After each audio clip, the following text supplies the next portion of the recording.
8-game winning streak. Now we've got this quote from Coach Stephen Kerr, who said, "We've had such a charmed existence the last 4 seasons. So, of course, this is the toughest stretch we've been in. This is the real NBA. We haven't been in the real NBA the last few years. We've been in this dream. So now we're faced with real adversity and we've got to get out of it ourselves." Please let me hear what half your problems are caused by your staff. But what it is they're struggling with a lot of things. What it is they're struggling with a lot of things. The first one was that Steph Curry picked up that injury, and then of course Draymond Green is now injured. But before that, well, what Draymond Green said has come to light, and it's exactly what I've been saying all this time. Only in my language you cannot repeat on radio. So there is that sense that Kevin Durant came into joined a team that I was already winning. Think that he's a big boy. So the team is split, bump in the road, trying to get back into. All right. Now, Rohr looks really excited, and he's expressing himself in this next story. So, gonna roll his neck to make a bold prediction that the team will win 2019 African Cup of Nations after the Eagles made good their qualifications last weekend in Johannesburg, South Africa. In his words, Rohr said, "It is too early to start off. We have a very young squad, and we learned a lot at the World Cup. Hopefully, the older players can help us. I can also hope that all our players stay fit." He said qualifying for the AFCON was... If 2 goals were wrongly called offside, and then the referee comes out to say, okay, yes, we made a mistake and called good goals offside, then you can't beat the boys. My question: will Delta State pay for the goals even if it was ruled offside? Because they were legitimate goals, and you said you were going to give them $25,000. No, $25. We don't 12. Wow. We don't do half. We do we do round figures in Nigeria. What's $12,000? Yeah, so I think it's $20,000 or $25,000, whichever one per goal. So I don't know if they are going to give them that. But what's important for him is right now is just trying to build his team, which is what he's going to be doing against the game with Uganda on Tuesday. See how he can make that team stronger, more fluid, get his options B's and C's working together, and then build towards the African Cup of Nations. Nobody should put him under pressure. The man doesn't want to say that he will win before people will now hold him to it. Yeah, so he's just saying that, look, we will take it one game at a time. We have young players. We have a young team. We are still building. We are still growing. Should that young team build and grow into winning the Nations Cup, he doesn't want to promise anything. All right.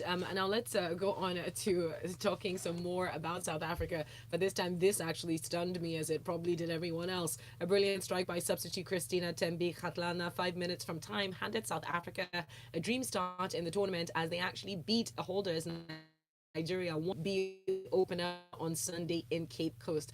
Kgatlana struck late into the game to give South Africans a shock win over their perennial rivals. And South African coach Desiree Ellis said, "We played against a very good side today, and one moment of loss of concentration in the game. It's phenomenal and had a lot of possession. They didn't really fight us except only one moment. It took us a moment of brilliance to decide the match." Yes, and that only one moment is I think the chance that Okpara missed. The ball came in from the back. Assistant Toshola did the work, dragging the defenders towards her, and then she crossed the ball to Okpara. All Okpara needed to do was stick it in the back of the net. It's not like she kicked it to the heavens. That was it. But yes, they did have a lot of possession, but it was not coherent possession. So a lot of misplaced passes here and there.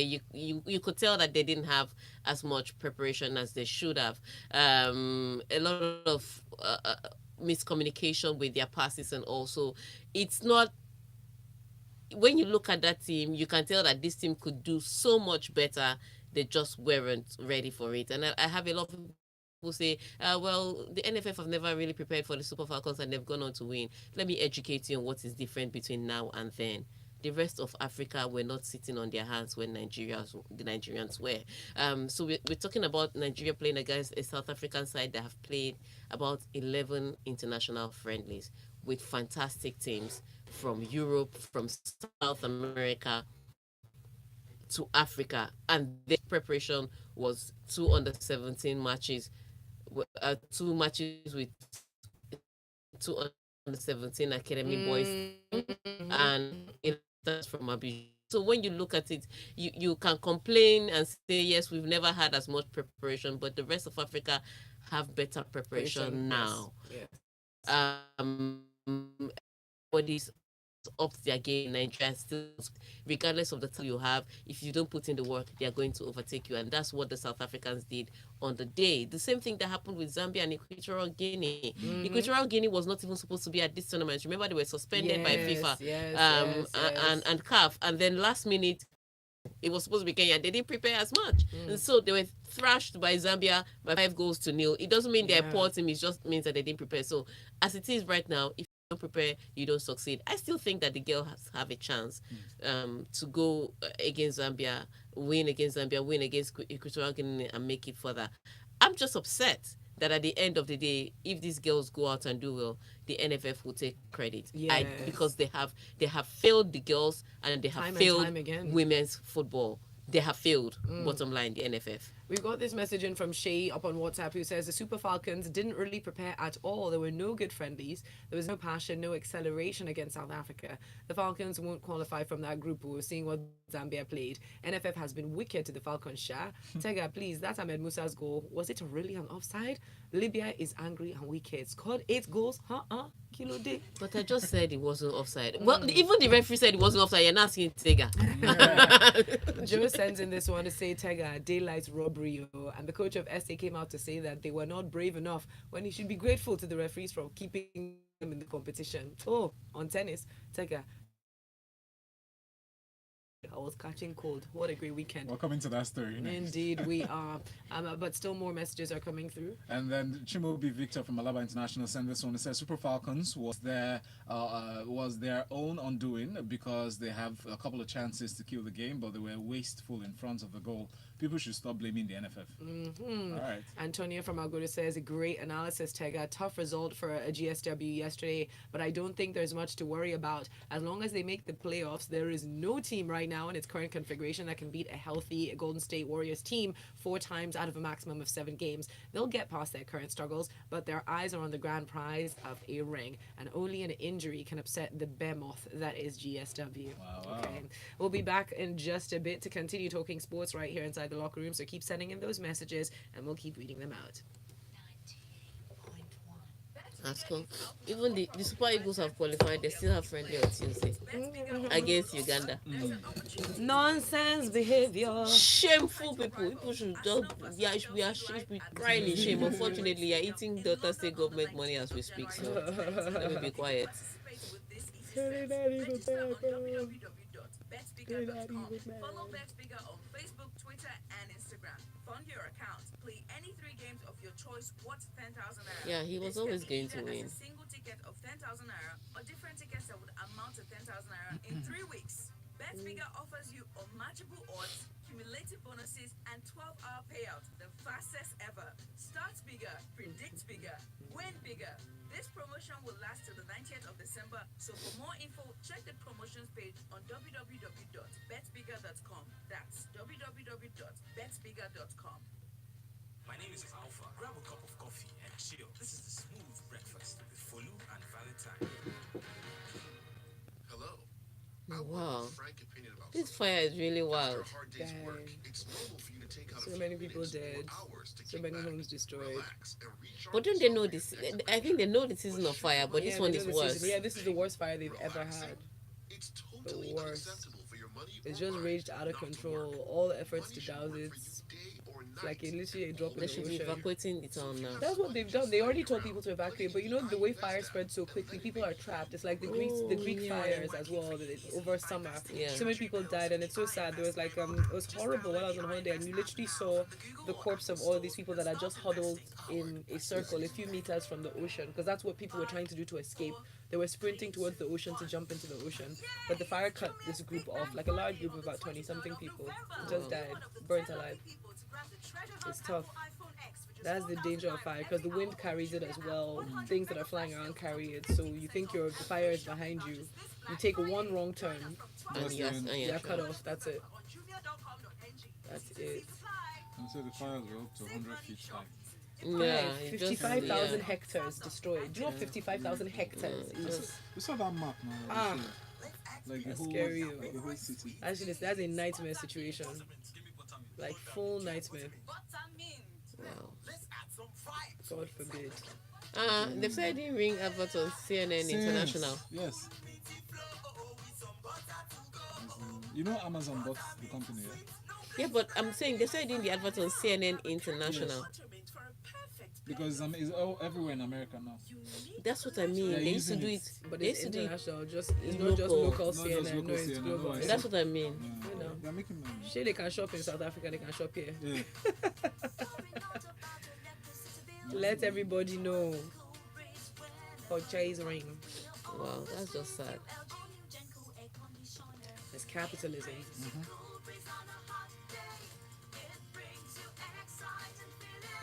No, I've gone back to the fire. yeah. I've left these people. I don't. Yeah, that is very sad. When you really think about what's happening, it's scary. It's sad and scary. Okay, yeah, 20 seconds. Oh yeah, I saw that. You saw it. Yeah, no. That's Why all they people are picked. acting surprised. Isn't that how they always treat women? When they're doing it to Rita Dominic, was anyone complaining? Because that's the problem. They still consider even some professions as well. And just ask her, when will she marry? Studio.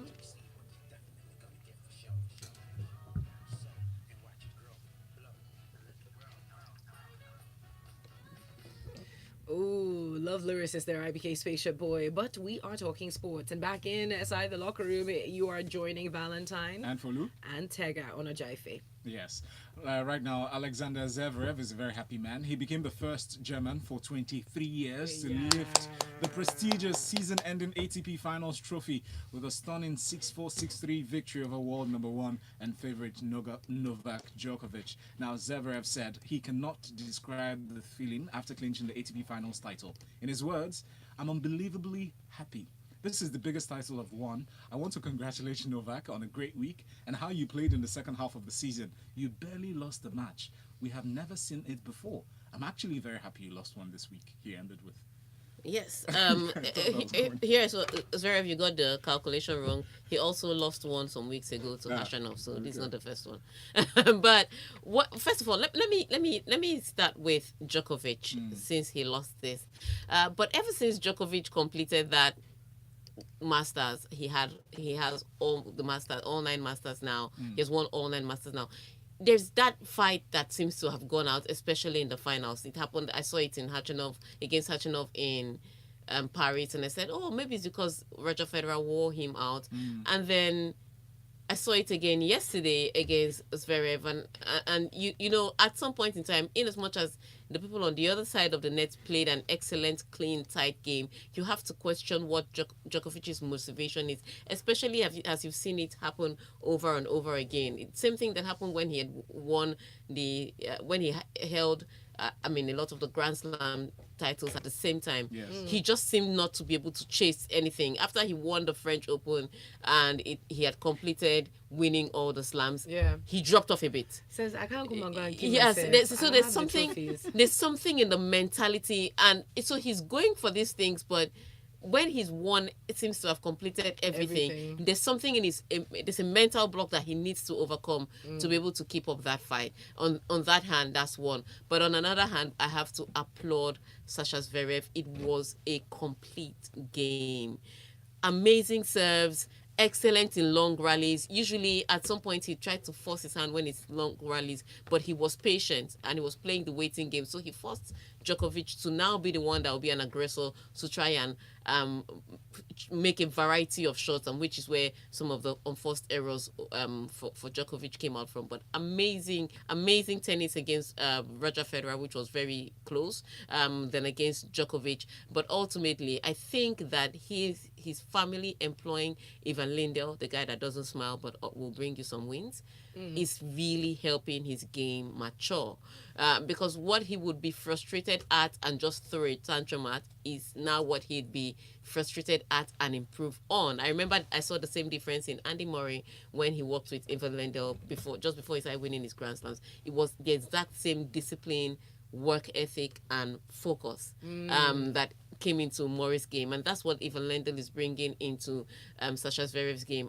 Amazing young guy. I've always said I'm waiting for him to win his Grand Slam because I think he's the next best thing in tennis, and hopefully this is the foundation that will help him to start the year well. So I'm looking out to see him at the Australian Open, see how great he is, and then when the hard court starts. I'm not very sure about the clay court with Sasha Zverev, but other courts, yeah, I want to say, yeah. Okay. We still have more messages coming in. Sharif Oluwaleke says, I don't blame the Super Falcons for losing that game yesterday. They were playing without motivation. While Mr. George says, good morning and a happy new week to everyone. Please, our Super Chicks didn't fail. The NFF, under the current regime, has failed totally. Lifting morale and creating an atmosphere of seriousness can bring success. The camp is not under any serious atmosphere as far as I'm concerned, says Mr. George. Very, very, very interesting. And talking about Zverev, Cruz says, it's good to know that Zverev went from being sorry after the semi-final to being happy having won the final. He's really improved on stamina. Okay, more people talking about Sasha. This time, Sharif Oluwaleke comes in to say this. Except for Alexander Zverev, after beating Federer in the semis, I'm not surprised that he beat Djokovic in the finals yesterday, because he becoming the first German to win the ATP Finals since Boris Becker in 1995 at the age of 21 years and 6 months. All hail Alexander. Okay. Sheriff, thank you. Alexander the Great. All right, let's keep moving now. Challenged his English players to make sure that their UEFA Nations League success is just the start. After his side's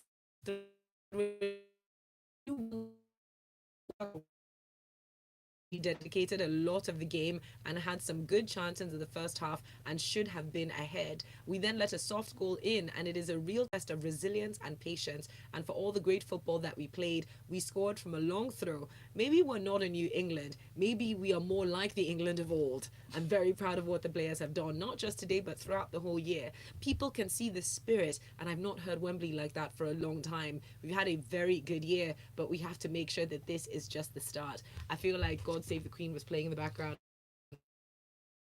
Most of the match. I think here is what it is. First of all, Southgate, that was an insult to say it was a soft goal. It was not a soft goal. It was a well orchestrated goal. They beat your defense. So sit down and be humble. What it is England. I say this, they are not talented. I've said for natural talent and all. Don't count England in. And it's silly of England to want to that pretty go directly how they got their goals. They got their goals from 2 set pieces in the 9 minutes of a game. So what it is grit, hard work, effectiveness. That's how they know that's how the English win. And so that's the style they should keep. It's not pretty on the eyes. I'm not going to dance with my pom-poms when you're playing. But sometimes they want to do that Spanish, No, you're not speaking your English. Just stick to it. This on the pitch. I think that, which is why he said working for be able to grind out the results. For Croatia, it was really a sad one because they knew that a loss would make them relegated from that group, and they were just so close to getting the score draw that they needed to proceed to the finals. But all in all, congratulations to England. Great job that they did in a group that contained Croatia and Spain. They are the ones going to the finals. Wow, so congratulations to them. I have to say, watching the English team playing football is a bit like watching Paula Radcliffe running. Just Yeah, labored, it's but she labored, makes but it. she makes She it. makes Yeah, it. Ooh, it's that's painful. exactly what it If you is. want to be a runner, do not watch Polar Radcliffe. That's not inspiring to Making watch. it making it what matters, right? Now, Sometimes. Harris Seferovic and Cheridan Chachiri spearheaded a stunning Switzerland comeback as they beat Belgium 5-2 to reach the finals of the UEFA Nations League next summer. Now, needing to win to finish top of the Group A2, Switzerland fell 2-0 behind inside 17 minutes as Thorgan Hazard struck twice for Belgium. However, Switzerland turned the game around as Ricardo Rodriguez scored from the penalty spot, and then Seferovic netted 2 at halftime. Yeah. So this is what was crazy about this. So Belgium looked like they were cruising. We're going. We're already beating England. They were dazzling and twisting, and it was the Hazard brothers that were doing all the drama. I think they had a bet about who is going to score the most goals. And the younger Hazard was the one getting the goal. So 2 goals up, it looked like it was going to be a romp, and then Switzerland came from nowhere. You know how they do their own, very quietly, Quiet but efficient. efficient. They got for me a penalty that I'm still wondering who caused the foul. Was it Courtois' foul? Was it the defender line on the ground foul? Whose foul was it really? I don't know. But they got the penalty, they scored, and it looked like they're back in the game. But Belgium is still going to win this. Unfortunately, I don't know what happened to Belgium. But then again, it's a Roberto Martinez team, so defense is primary on their list. And it was a lot of defensive blunders. So they'll take the ball and go forward, look like they want to score the goal. Not We are now no longer have the chance to champion. With not even to allow you to win and more experience in the national team. morning. I thought we're only blaming Mesut Ozil. It's because Mesut Ozil didn't track back. That's why Germany crashed out the World Cup. Well, he's not eliminated. But yes, that's the only other option. They need to rebuild.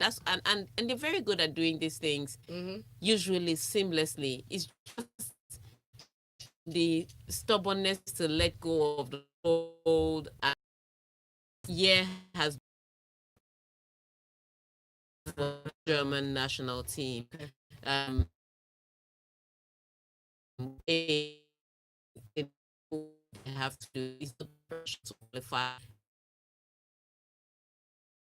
a few things with these, look at with whom, put them on the now officially get 22.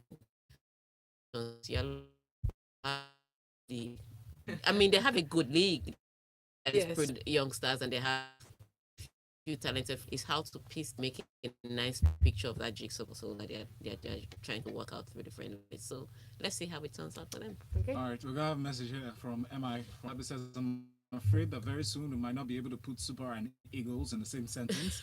Yes, we qualified for AFCON, but my expectations have gone south since they decided to play the ostrich. Quite literally. So much for a Wahoo weekend. Yeah, sorry now. Now, while we've got this one in from George, guys, please, what happened to the world's best player? Is he truly the world's greatest player in 2018? Questions. Ronaldo and Messi have definitely what is. On that note, we're done. Thanks very much for joining us inside the locker room this morning. You can continue conversations with Tega on her social media handle, on her Twitter handle.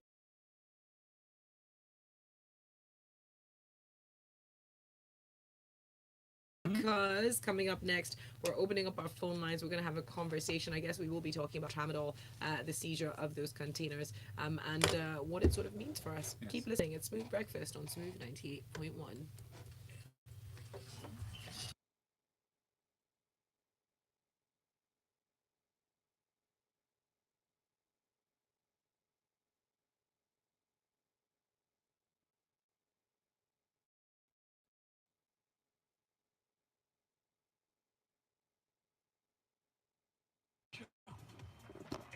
There was a party yesterday.